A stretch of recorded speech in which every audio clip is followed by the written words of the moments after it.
Bonjour à tous et à toutes, aujourd'hui on se retrouve avec une vidéo dédiée à la Big Shot. Il y a pas longtemps j'en ai parlé dans mes 10 indispensables scrap et j'avais envie de faire un tour d'horizon de cette machine qui est pour moi la base du scrapbooking. Et je me suis dit que pour celles qui hésitaient à craquer ou pour les débutantes, ça pourrait être pas mal de faire une vidéo thématique dédiée au sujet. Donc, je pousse un peu tout ce qui traîne. Hop là, voilà la bête. Donc vous voyez, elle a une manivelle et elle se présente comme ceci. Alors la Big Shot, qu'est-ce que c'est?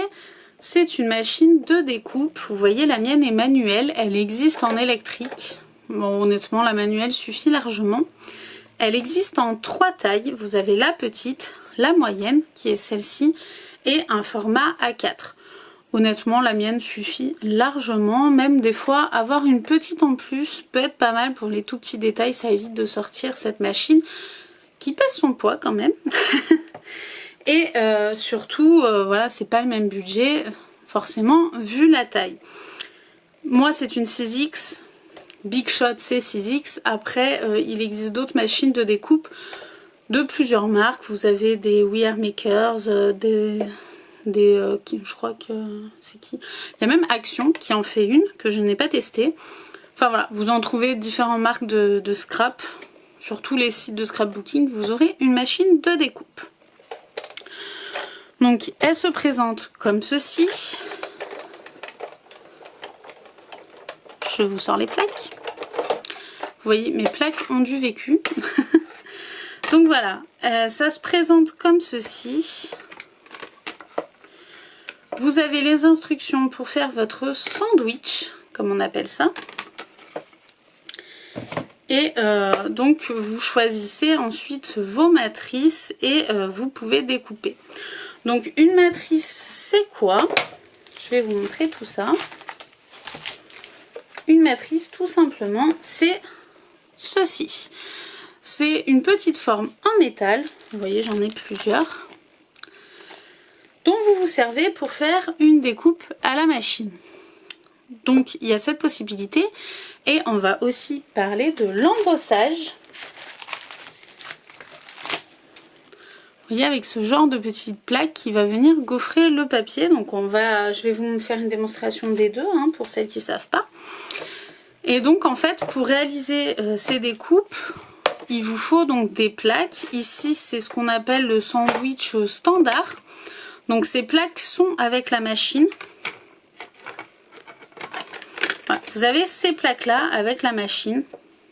C'est les plaques d'origine, d'où l'état de celle-ci. Les plaques vont s'abîmer, c'est normal, hein. C'est pour pas trop les déformer. Vous voyez, moi elles sont vieilles, elles sont très usées et pourtant elles sont assez plates. Je vous conseille de toujours ranger en fait en mettant les plaques au milieu dans la machine, en exerçant une pression sur les plaques, comme ça elles restent à peu près droites. Donc voilà pour ceci.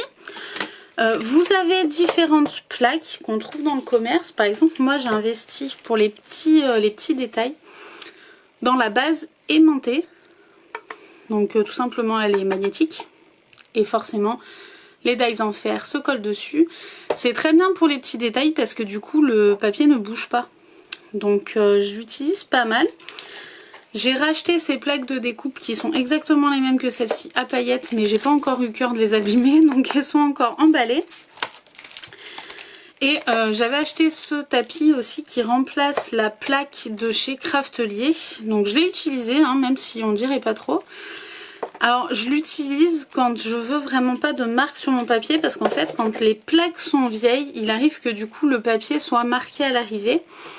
Donc voilà, quand ça a un détail vraiment qui a vraiment de l'importance et qui se voit, j'utilise plutôt ce tapis là. Donc ce tapis c'est Craftelier. Craftelier fait aussi un tapis d'embossage que j'ai très envie d'acheter d'ailleurs. Pour permettre en fait de servir de ces dies en métal, mais en fait pour juste créer un gaufrage et pas découper. Et sinon voilà, 6X vous avez vraiment plusieurs accessoires. Celles-ci sont paillettes parce que 6X avait sorti une édition de la Big Shot qui était magnifique à paillettes. Elle est bleue avec les plaques paillettes. Elle est vraiment belle. Ça fait quelques années. C'est quand j'ai acheté la mienne. Et enfin, on me l'a offert. Hein, c'est mon chéri qui me l'a offert à Noël. Et du coup, voilà. Donc, c'était cette version. Donc, voilà pour les accessoires. Nous, on va rester dans le classique. Hein, on va utiliser celle-ci. Donc, pour découper, je vous propose de prendre celle-ci. C'est la première. Quoique, attendez, ça va sortir. On va prendre une autre. On va prendre un petit Polaroid. Alors, hop. Donc c'est la Dice Polaroid de chez Laura by Laura. C'est un classique. J'ai plusieurs tailles de Polaroid. On reparlera après des Dice que je vous conseille d'acheter en priorité. Parce que je trouve que quand on commence, on ne sait pas forcément vers quoi se tourner. On a tendance à vouloir faire des achats un peu...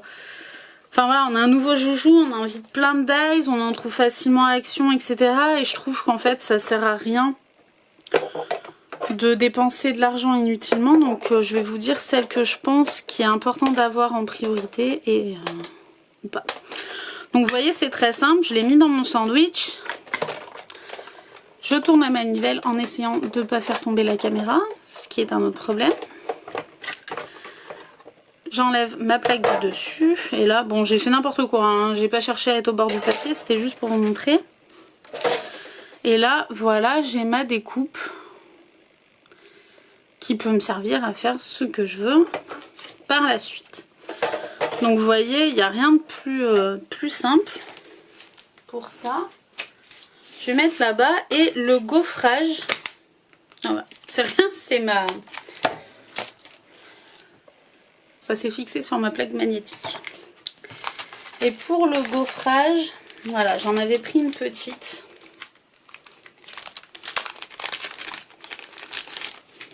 Donc vous voyez, ces systèmes-là, vous mettez votre papier. Alors moi, il est peut-être un peu large mon papier. Je vais le recouper vite fait.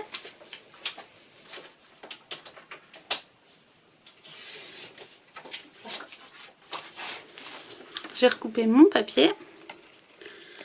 Je le mets dedans. Et là, il va falloir enlever des couches d'épaisseur. Alors, je sais plus combien de couches faut enlever. Vous allez voir, on s'en rend très vite compte. Vous voyez, là, ça suffit. On s'en rend très vite compte, en fait, quand ça ne passe plus. Tout simplement. Voilà, j'ai tout démonté. Donc là, il m'a suffi d'enlever celle-ci. Vous pouvez faire des va-et-vient si vous avez peur que le résultat soit pas à la hauteur. Honnêtement, un passage suffit. Allez, hop. Ah, le rendu est super chouette quand même. Moi, j'aime beaucoup. L'embossage, je sais que pas tout aime. Moi, personnellement, j'aime beaucoup. Je trouve que ça donne du relief, c'est super sympa. Il y a un fond de carte.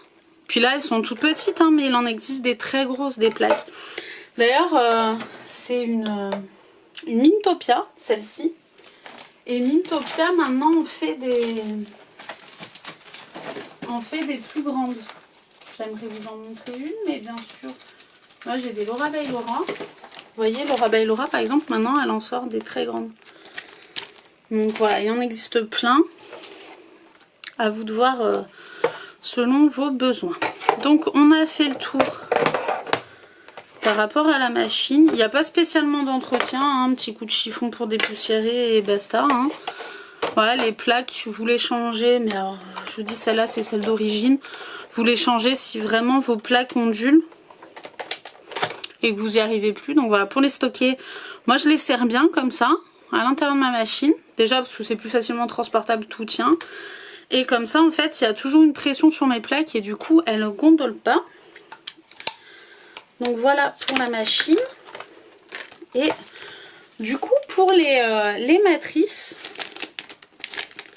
en fait, quand on achète la machine, Il y a des kits où il y a quelques matrices de base, mais souvent il n'y a rien du tout. Alors on a envie forcément d'acheter des matrices pour pouvoir tester la machine, ce que je comprends tout à fait. Et donc la question se pose, quoi acheter? Pour ma part, si j'avais un conseil à vous donner, ça n'engage que moi. Les achats que je ferai à votre place en priorité, c'est ce genre de matrice alphabet. Voilà, les alphabets, on n'en a jamais assez. Personnellement, j'en ai plusieurs différents que j'utilise souvent. Donc voilà, des alphabets, c'est basique, mais c'est un truc qu'on utilise souvent. J'aime bien aussi ce genre de petites matrices qui servent facilement à faire des petits embellissements, à faire des petites pages, etc. Des petits cadres.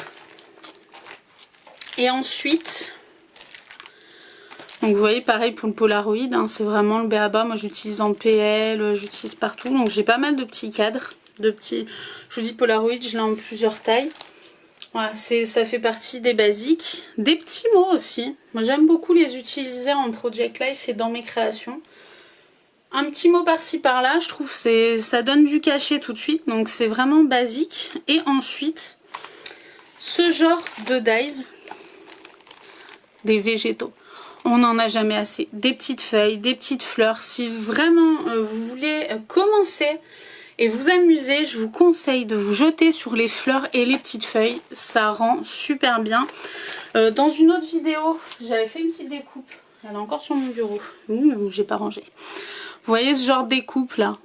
Franchement, vous faites une carte, vous faites une page, c'est le genre de choses. Ça match tout le temps. Ça focus plus, ça y est. Voilà. Donc voilà, pour l'embossage, donc il y en a plusieurs. Vous avez ce genre de matrice. Si vous l'utilisez avec le tapis, comme je vous disais, d'embossage de Craftelier, ça fera juste les traits. Mais sinon, vous voyez, elle est comme une matrice. Donc en fait, ça va venir vraiment poinçonner votre papier si vous le souhaitez, avec le sandwich normal. Donc voilà, c'est Laura by Laura. Je ne sais pas si d'autres marques en font de vraiment un petit côté embossage, mais en matrice, vraiment pour donner cet effet. Moi voilà, j'aime beaucoup, c'est pareil. Ce genre de matrice pour faire des fonds ou ce genre de petites plaques. Maintenant, ce genre de petites plaques, même à Action, vous en avez des très chouettes. Honnêtement, moi j'aime beaucoup. Vous voyez, rien que ça, je découpe pour faire un fond de carte. Je mets 2-3 embellissements fruits avec une petite phrase les fruits c'est la santé par exemple. Hop, voilà, ça fait un truc très sympa. Ou une petite limonade. Enfin voilà, vous voyez, on peut faire plein de choses. J'avais acheté justement des petits fruits, des petits légumes. Les petits légumes, je les ai avec celle-ci que j'aime beaucoup. De Laura by Laura. Bah d'ailleurs, je l'ai utilisée. Non, c'est pas celle-ci que j'avais utilisée, c'est celle-ci. Ouais, pareil. Ça, c'est des classiques. Franchement, voilà. Moi, j'aime beaucoup. Après, faites au coup de cœur et surtout, essayez de... si vous voulez être raisonnable et pas regretter, essayez de prendre des matrices, soit vraiment thématiques, par exemple, en avoir quelques-unes vraiment typées Halloween, vraiment typées Noël, etc. Et après... faites-vous une base de bons basiques qui vous serviront toute l'année et après fonctionnez au coup de cœur quand voilà, vous avez un projet spécifique ou par exemple moi j'adore Noël. Si je vous montrais ma collection, vous verriez qu'il y en a plus que de raisons, mais voilà, je sais que j'adore les utiliser, donc voilà, elles sont pas perdues. J'en ai pas mal sur le thème de l'été aussi pour faire des petits maillots de bain, des choses comme ça, mais voilà, j'aime beaucoup. Donc après c'est à vous de voir. En tout cas, voilà, les achats que vous ne regretterez pas, c'est les chiffres, les alphabets, les végétaux. Franchement, et les cadres. Les cadres, tout ce qui vous permet de faire des petites choses sympas, des petits polaroïdes, etc. Franchement, c'est les basiques pour moi. Pour celles qui ont la Big Shot depuis plusieurs années, n'hésitez pas à me dire en commentaire quels sont vos basiques, ça pourra peut-être aider les débutantes. Mais voilà, pour moi c'est ces basiques là vraiment à avoir. Et voilà, je sais pas quel autre conseil vous donner. J'ai pas envie non plus que la vidéo dure 1000 ans pour ça. Mais voilà, si vous voulez une Big Shot, investissez et amusez-vous. Je sais que certaines me disent qu'elles ne l'utilisent pas. Et franchement je trouve ça dingue parce que je l'utilise tout le temps, tout le temps, tout le temps. Je pense que mes plaques parlent d'elles-mêmes. C'est... Ah oui, ah non, un autre basique que j'allais oublier. Les formes géométriques. Non mais, Marjo. Non. Donc, moi je vous montre, je suis en train de faire le rangement. J'ai pas fini. Donc vous voyez, j'achète des enveloppes de chez Craftelier et en fait avec la Cricut, je mets ce que c'est. Donc là, c'est les basiques. Et les basiques, je les utilise toujours aussi. Je sais pas pourquoi je les ai oubliées. C'est les premières que j'ai achetées en plus. Les ronds, les carrés, les étoiles, les cœurs. Enfin, vraiment les basiques de chez Basique de la forme géométrique. Ça vous sert tout le temps. Ça vous sert tout le temps parce que ça vous sert à faire des petits fonds de cartes, ça vous sert à faire des petits DIY sympas. Enfin voilà. À avoir aussi, alors ceux-là, vous pouvez en trouver des vraiment pas chers. Hein. À Action, sur Amazon, enfin voilà, partout. Vous n'êtes pas obligé de prendre de la grande marque. Mais voilà, les basiques. Donc basique, alphabet, végétaux. Ça c'est, voilà. Et les petits cadres après, si vous voulez faire des trucs sympas. Et ensuite... allez-y au coup de cœur, je vous jugerai pas, j'ai 2 panières pleines de dies, donc voilà, je suis une acheteuse compulsive de dies. Les dies que je préfère, j'aime beaucoup Mintopia parce qu'ils font pas mal de dies très détaillés, j'aime beaucoup. J'aime également beaucoup les Laura Bailora, même si je regrette un peu qu'il n'y ait pas... Enfin, on peut faire plein de petits détails, elles sont détaillées, mais il n'y a pas les petites pièces, donc il faut y aller au cutter et c'est plus long. Après, c'est un plaisir aussi, hein, mais voilà, c'est autre chose. Mais voilà, regardez du côté de Mintopia, regardez les Kimidori, ils en font pas mal de basiques très sympas aussi. Alors leur site, j'ai eu plusieurs soucis avec eux. La dernière fois j'ai eu de la chance, j'ai pas eu de problème. C'est qui tout double. Mais voilà, regardez du côté de ces marques-là. Il y a des très belles marques françaises également qui en font des très bien. Voilà. Essayez d'en prendre un peu partout, piochez ce que vous aimez. Et surtout, pensez à avoir une petite base de basiques qui vous servira. Elles vous serviront tout le temps, tout le temps, tout le temps. Voilà pour mes conseils. J'attends vos commentaires avec vos basiques à vous. Et en attendant, je vous dis bye bye!